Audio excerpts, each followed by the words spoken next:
Obrigado, Homero. Eu agradeço muito aí. Vida longa aí ao Flowcast. Maceió do NSC que bate pelas ruas, Maceió do sol que só se esconde ao chegar da lua. Cê é a minha, cê é a sua, cê é a nossa solidão. Imagine a do Baldomero, a do Cadeão, Ciridião. Eu sei que a do ali é bem maior, decepção. Pedir irmão nas quebradas de Maceió, mas sem vocês me sinto só. Se eu for pra ir rolar confronto, sem vocês não sei viver. Maceió é tudo e pronto.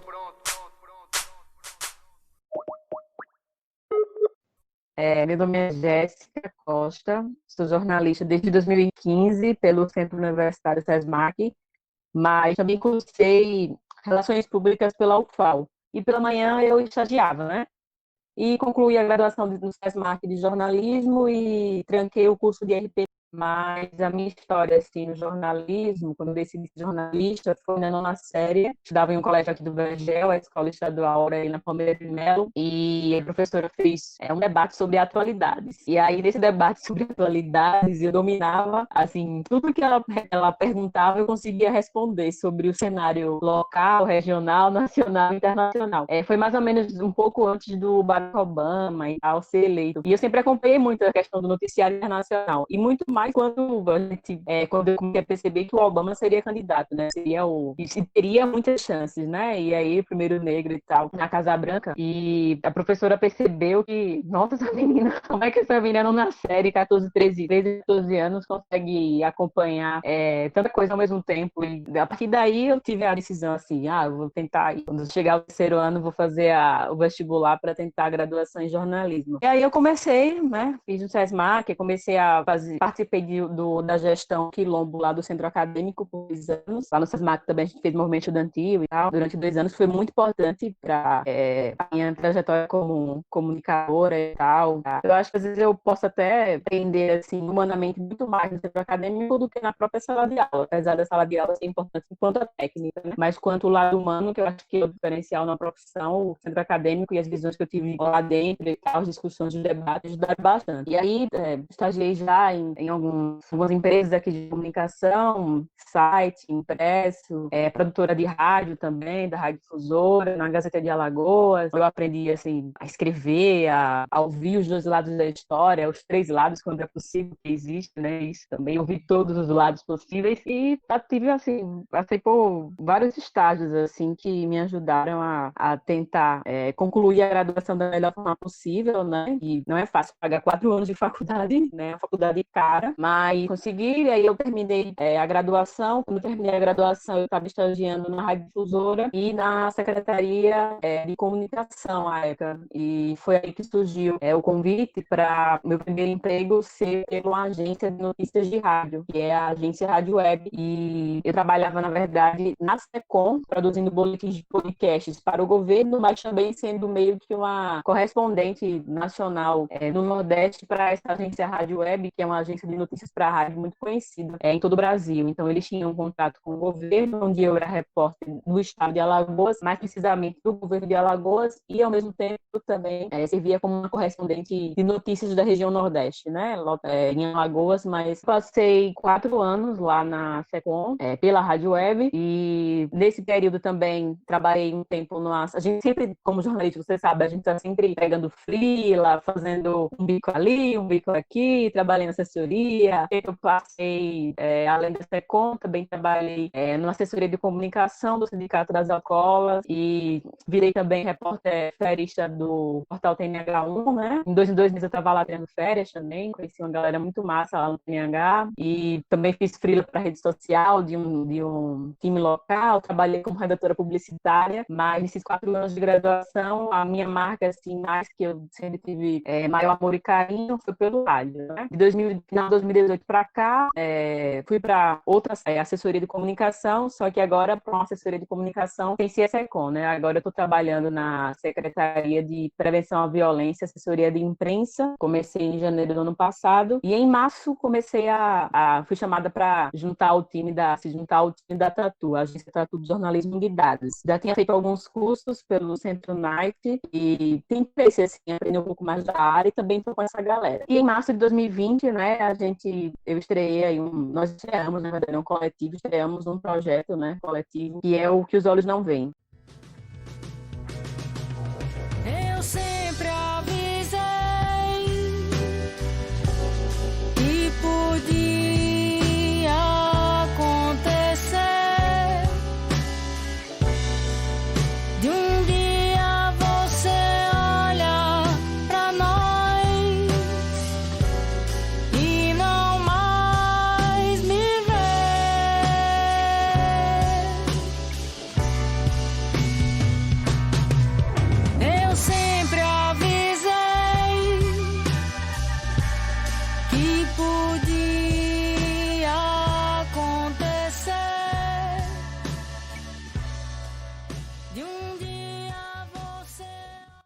quando, acho que foi no início de abril, né, que começaram as negociações e o sindicato de jornalistas, começou a realizar algumas assembleias, e mesmo eu, vamos dizer assim, não estando no momento em redação, né, que a gente chama, tem dois tipos, né, assessoria de comunicação e redação, que são essas grandes empresas, eu participei, porque era uma luta coletiva, essa questão de piso salarial, e ao desvalorizar o salário de um profissional, todos os outros também, por consequência, também são desvalorizados. E desde a primeira reunião da Assembleia até o último dia de greve, eu estive na luta, né, participando e tal, indo a todas as audiências, a todos os que a gente fazia na porta das empresas. Mas durante a greve, como eu trabalho de 8 às 5, não agora na pandemia, mas eu trabalho de 8 às 5, a gente montou, né, um grupo de estudantes e profissionais só para as redes sociais do sindicato. Então, durante a greve, eu fiquei muito na questão do Twitter, né, de fazer as hashtags e tal,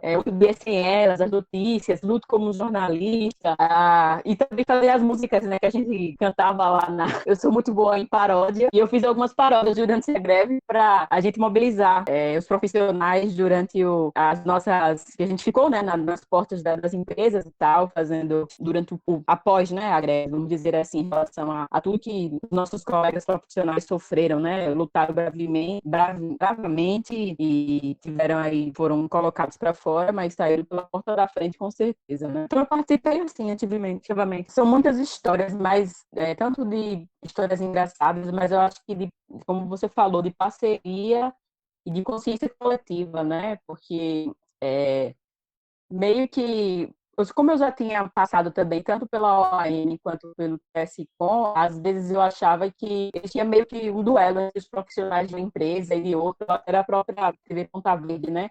E eu acho que o mais importante dessa greve durante o processo foi essa união, né? De as pessoas entenderem, os profissionais entenderem que é tão trabalhador quanto uma pessoa que a gente mesmo fazia cobertura de pessoas, né? Por exemplo, o Sindicato dos Rodoviários, fechar a avenida. A gente não chegou a fazer esse tipo de manifestação, mas o mais importante foi trabalhar a construção da consciência coletiva, que todo mundo é trabalhador, que não existe um jornalista que, por trabalhar em TV, sou melhor de quem trabalha em site e tal.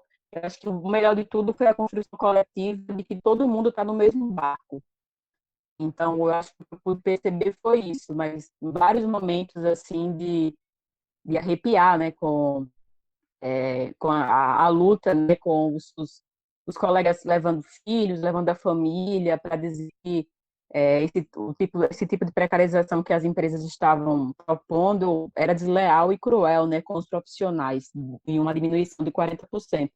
Então, foram vários momentos assim, marcantes e tal, mas acredito que o mais interessante foi essa união assim dos profissionais.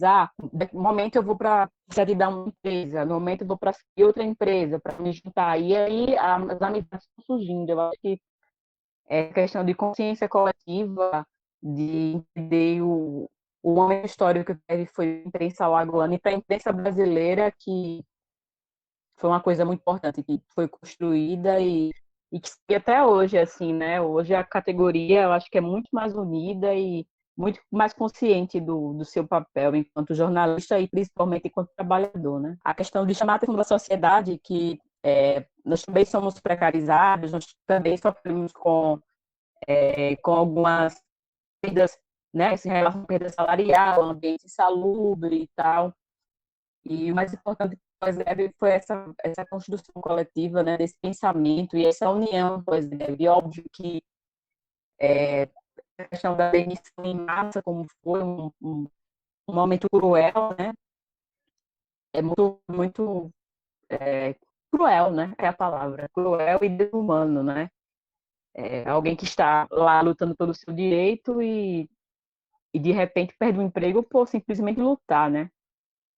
Então, eu acho que apesar de tudo, eu acho que para quem esteve durante esse tempo todinho, eles acho que foram 10 ou 9, 10 dias de greve, mas teve também os dias de assembleia e tal, mas todo o processo, para quem acompanhou de perto, dentro e tal, indo todos os dias lá, enfrentando sol, chuva, por outros motivos não quiseram aderir à greve e tal, mas eu acho que foi muito importante para o pensamento da categoria que talvez só se encontrasse mesmo na ação dos pés da Brasil, né? Existem mais hoje, a gente só tinha assim, essa reflexão de conhecer a pessoa em um momento como este, como foi enriquecedor em relação a isso, né? Essa construção de consciência coletiva enquanto trabalhador, enquanto profissional, que precisa ser valorizado e, acima de tudo, precisa lutar para que os direitos não sejam dados no lixo. Eu estou aqui com toda a minha gente. Saravá os grandes, saravá também aos pequenos. Agogoi, piulé, candomblé, agogoi, piulé, esse é o som. Agogoi, piulé, no candomblé, piulé, no candomblé. Muito obrigada.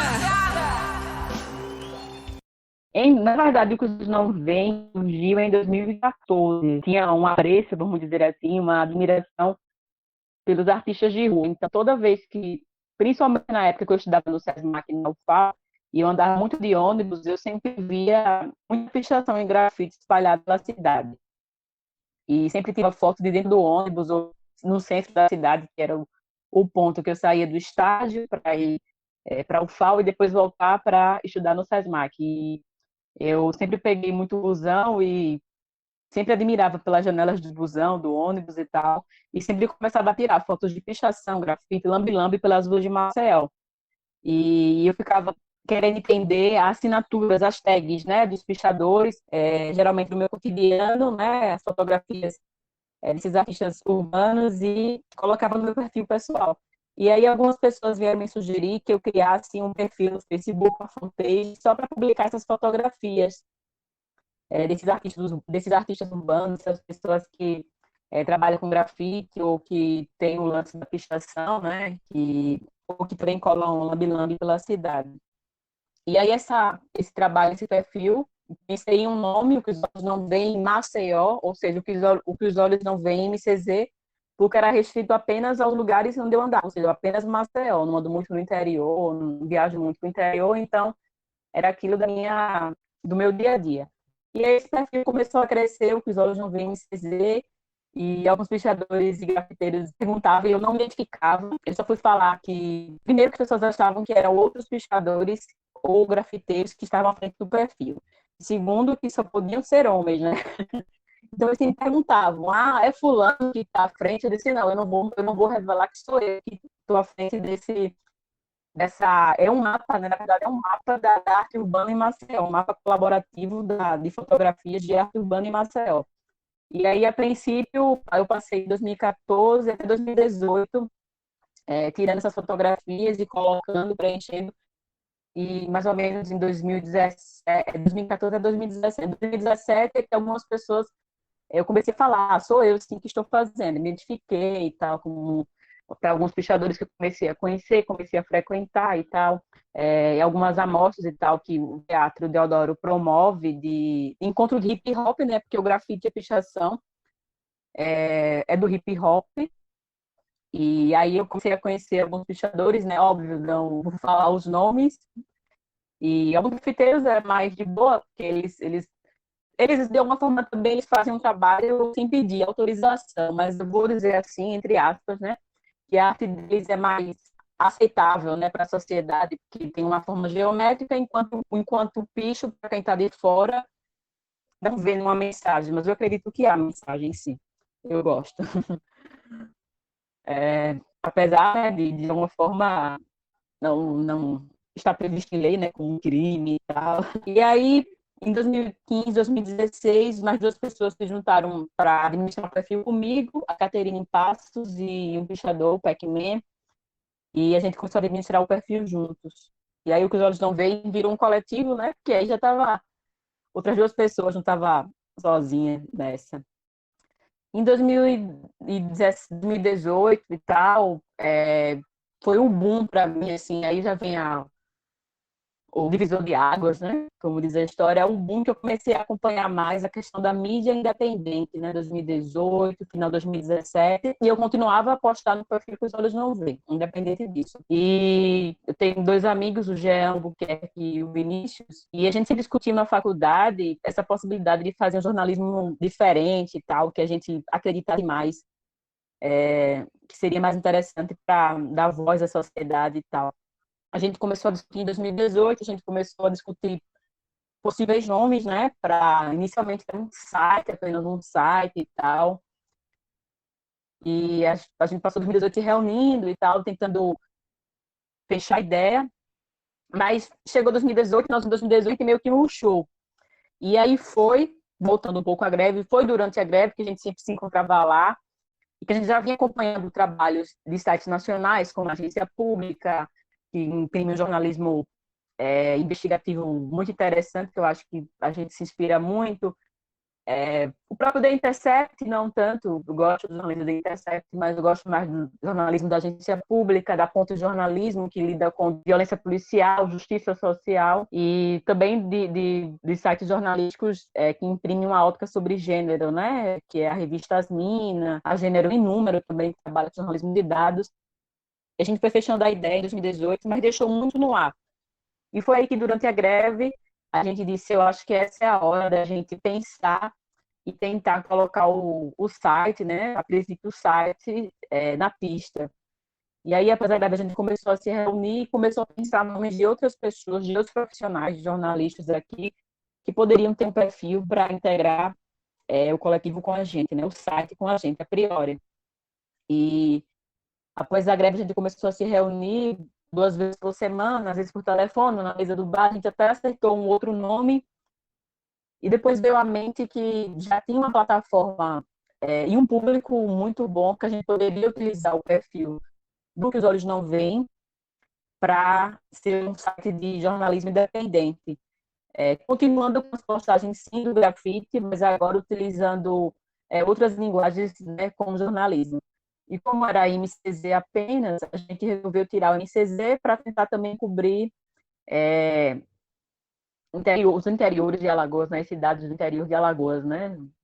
São várias realidades. E mais ou menos no mês de agosto, setembro, a gente tinha decidido estrear no dia 20 de novembro, Dia da Consciência Negra. Mas você sabe, né, os planos nem sempre dão certo para estrear. A gente tinha marcado, né, para estrear dia 20 de novembro, mas não deu certo, porque os três de alguma forma estavam trabalhando e por questão de tempo de estrear, de mostrar, né, que veio então estrear de uma forma que possa imprimir uma marca, uma identidade, a gente resolveu adiar. E aí, final do ano, novembro, né, chegou dezembro, e a gente só conseguiu estrear mesmo em março de 2020, né? E foi aí que surgiu a pandemia. Então, muitas pautas que já estavam meio prontas e tal, caíram, estão numa gaveta, porque nesse momento parece meio que insensato colocar algumas pautas, mesmo que essas pautas sejam interessantes, para jogar no ar, né? Para que o público leia. Parece que a gente está destoando do momento, que a gente está em outro planeta. Então, o Que os Olhos Não Veem surgiu com essa proposta de tentar imprimir um jornalismo que dá voz às pessoas e aos fatos que nem sempre são mostrados e retratados pela mídia tradicional. Então, se acontecer um fato que se encaixa na nossa proposta, respeitando o que a gente tem como um princípio, direitos humanos, ouvir todo mundo, pluralidade, né, diversidade e tal, e todo mundo está, né, colocando no assunto, então a gente vai pensar 2 vezes se a gente vai dar daquela maneira aquele assunto. Então, a gente tenta trabalhar um conteúdo que possa abranger mais o assunto, que possa contribuir para o debate e principalmente dar voz a quem mais precisa. Então, a gente pode se definir e além disso, quando a gente se define como um coletivo, não apenas o carro-chefe como o site, né? A gente pensa também em produzir algumas narrativas em comunidades, né? Suscitando oficinas de fotografia, de repente oficinas de redação, que possa também contribuir com as comunidades e tal. Então, a gente tem muitas ideias, não estão podendo ser executadas agora diante da pandemia, mas a gente tinha muitos planos que eram para colocar a mão na massa, eram para a gente produzir outras narrativas de vídeo também, e é uma equipe plural, pessoas que sabem, né, a questão de artes visuais, questão de vídeo, pessoas que gosto de lidar mais com temas de cultura, com direitos humanos e tal. Então, a proposta do Que os Olhos Não Veem é essa, de dar visibilidade, de dar voz e tal. E, principalmente, antes de colocar um conteúdo no ar, é perguntar para quem ele serve e se ele vai fazer alguma mudança. Então, se o conteúdo, pela idade, mas para a realidade de quem realmente precisa e do jornalismo que faça a diferença, pode ser que ele não seja. Pode ser uma coisa que os meus amigos de faculdade, todos jornalistas, a maioria, goste de ler, mas é uma coisa que reflete o público que eu quero ajudar, das pessoas que precisam ter voz para poder mudar suas realidades, precisam de um espaço. Então, a gente sempre, antes de colocar um conteúdo no ar, de pensar numa pauta, eu sempre falo com o Jean. E aí, Jean, você acha que os olhos não estão vendo isso? Porque se todo mundo tiver ligado que, todo mundo está enxergando isso, então é uma coisa que não vai dar. Se a gente refletir que outras pessoas não estão enxergando isso, aí é um fato que os olhos não veem, vai trabalhar e vai tentar colocar no ar. Aí, nesse período assim, de pandemia, a gente está tentando refletir como a gente pode ajudar as comunidades, né? Alagoas, a gente, infelizmente, não está podendo sair por uma questão de segurança e tal. Então, a gente já tem assim, contatos com líderes comunitários, com pessoas de organizações de entidade civil, de ONGs e tal, que possam estar ajudando com a questão do conteúdo com a gente, tentando entrevistar por WhatsApp, tudo possível e até a localidade, mas a gente está tentando primeiro se precaver, né, porque é uma questão de saúde pública, então não está sendo fácil colocar um conteúdo no ar, mas ao mesmo tempo a gente tem que achar alguma possibilidade de continuar, porque este é um momento que essas pessoas precisam, né, da gente. Então, a gente tem tentado falar sobre a pandemia, principalmente sobre as consequências, as dificuldades da pandemia para quem mais precisa. Pense em coisas bonitas, esqueça um pouco essa dor. Levante forte pra vida, que a força é dom de vencedor. Em mim sempre terás amor maior pra lhe acudir. Serei forte como um cais, só pra poder lhe ver sorrir. Nega, se tu soubesse como dói lhe ver chorar, te proteger do mal do mundo, é a vontade que me dá. Já nega, o teu sorriso é como chuva no sertão, verde de vida que há em mim e alivia o meu coração.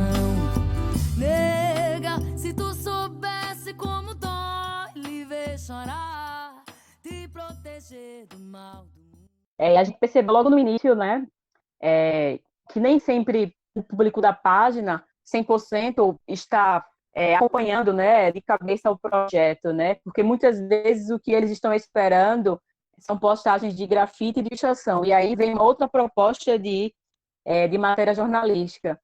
Então, a gente, em algumas pautas, a gente botou algum conteúdo de cultura no ar e tal, mesmo dentro da pandemia e tal, a gente botou um conteúdo de cultura no ar, a gente teve mais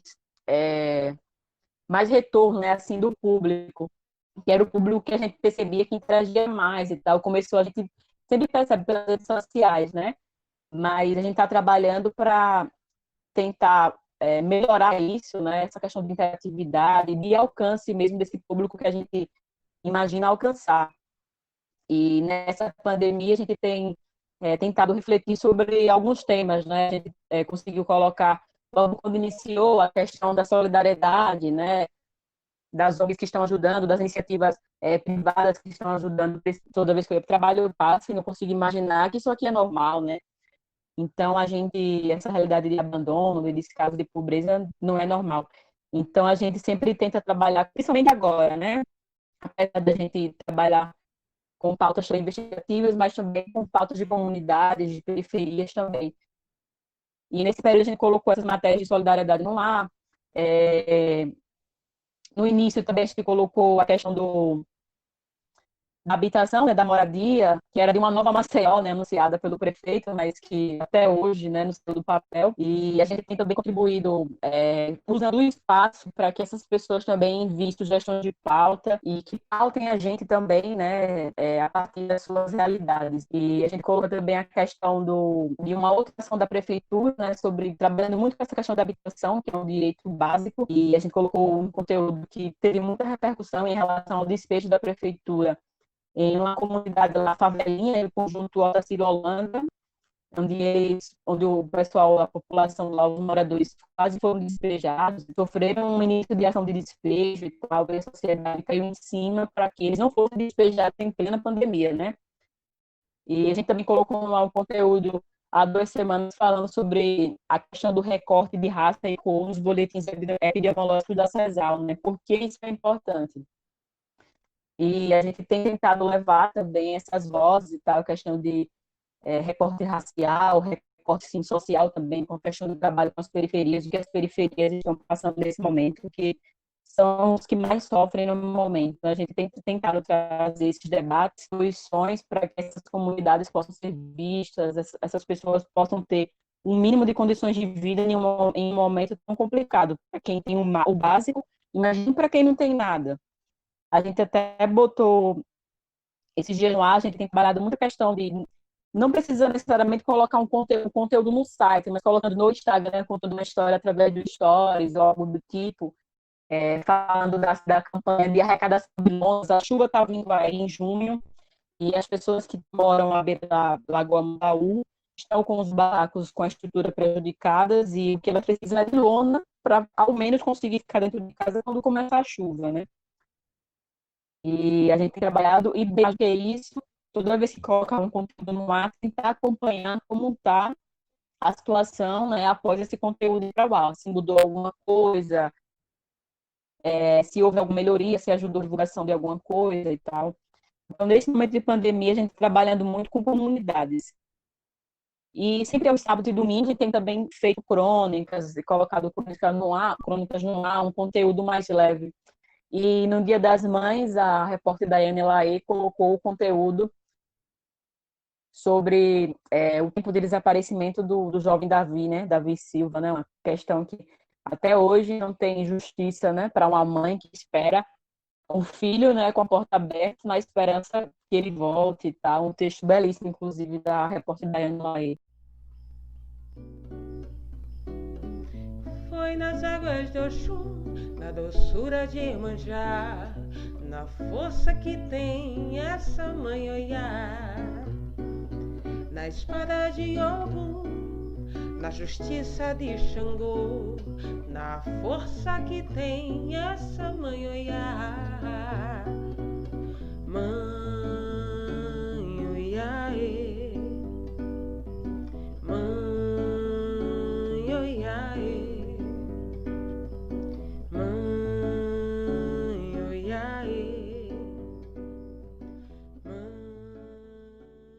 Claro, claro, claro que tem sim, porque é uma coisa que eu estou dentro, né, de uma realidade, né?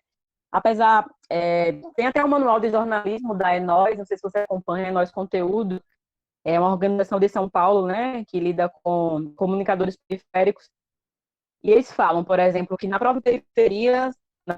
próprias periferias há realidades, né? Há várias realidades, pessoas que podem ter uma condição até boa e tal, que não estão passando por necessidade, mas outras pessoas do vizinho do lado, da rua, ou da grota, ou da favela, pertinho, que passe fome. Então, eu acho que estar inserida dentro, né, desse contexto da periferia me ajuda, assim, a ter esse olhar para os próprios problemas, né, da comunidade que eu vivo e tal, a observação e a indignação perante alguma injustiça, né, e entender que cada bairro periférico aqui em Maceió tem os seus próprios problemas.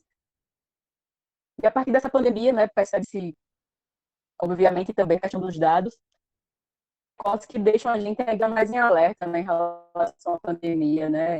O número de casos confirmados em pessoas que moram em determinada região, mas o número de mortes relacionadas para essas pessoas que moram nessa região, em determinada região, não acompanha como acompanham para as pessoas como acompanham para as pessoas que moram na periferia. Então, isso reflete, de alguma forma, acesso à saúde, a condições de vida, a condições de moradia.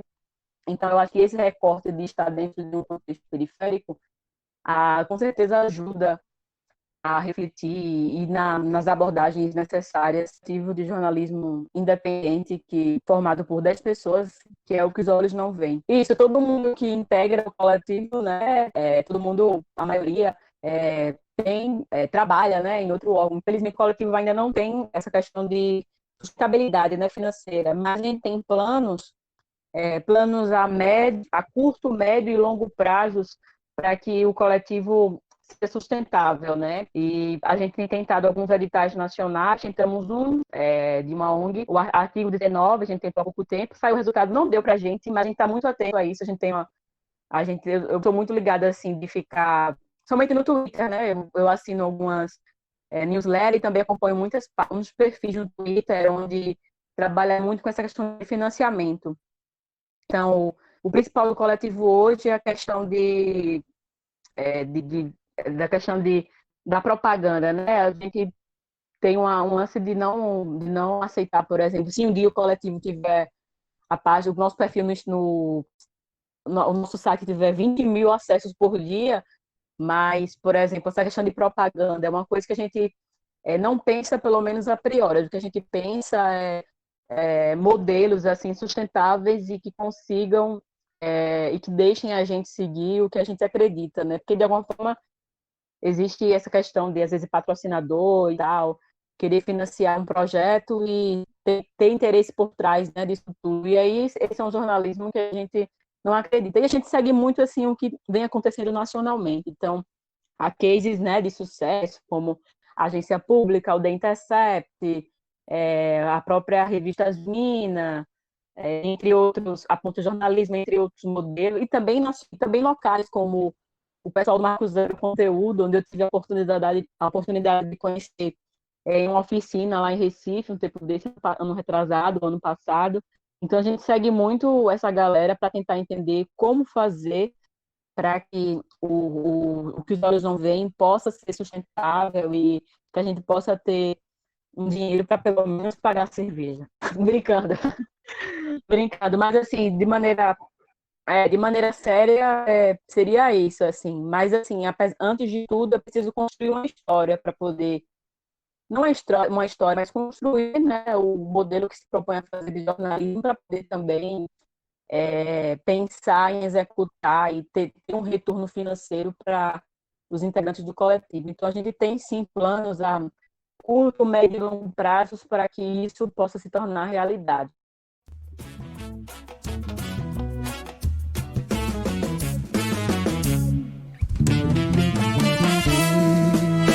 Olha lá, mas que lua tão linda, ela vem nos acompanhar. Olha lá, mas que lua tão linda, vem se deixar levar.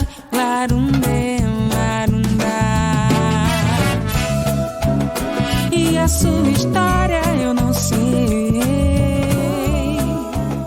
mas veja bem, ouço o que eu lhe digo bem. O que os olhos não veem, o site é o que os olhos não veem.net.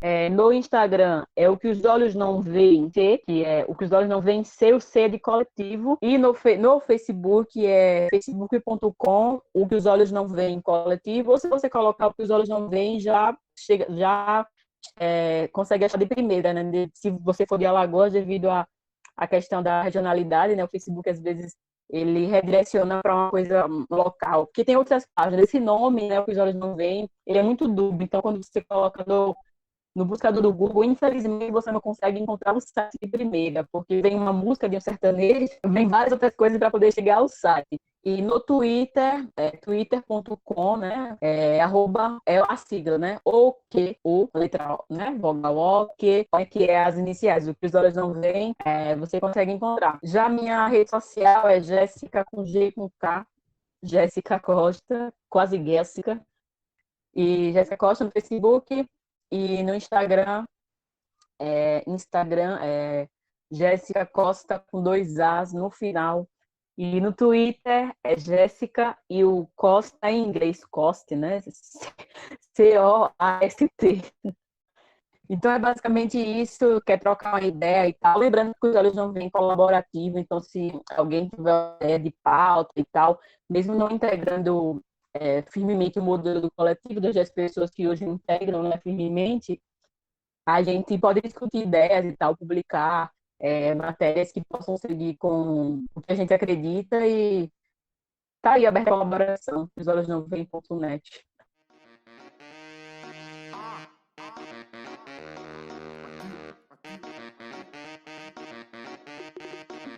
Isso é Dani Bond.